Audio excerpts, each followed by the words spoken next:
మిత్రులారా, అందరికీ వినాయక చవితి శుభాకాంక్షలు. ఈరోజు రామరాజభూషణ కవి వ్రాసినటువంటి వసుచరిత్రలో వినాయకుని మీద వ్రాసినటువంటి పద్యాన్ని మీతో పంచుకోదలుచుకున్నాను. ఈ పద్యం భలే బాగుంటుంది. వినాయకుని యొక్క చిలిపి చేష్టలు ఎలా ఉన్నాయి, ఆ ఏనుగు తొండము దేవర ఎలాంటి చిలిపి చేష్టలు చేశాడు అనేది ఈ పద్యంలో ఉంటుంది.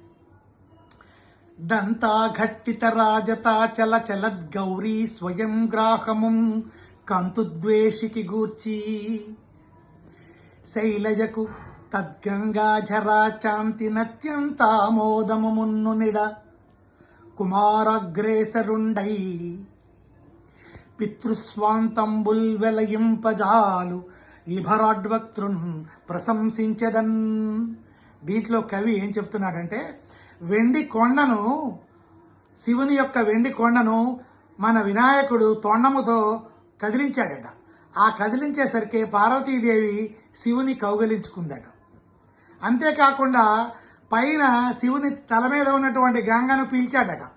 దాంతో మరి పార్వతీదేవికి రెండు రకాల ఆనందం కలిగింది. ఒకటి శివుణ్ణి ఆలింగనం చేసుకుంది, రెండు తన సవతి అయినటువంటి గంగను కూడా పీల్చాడు.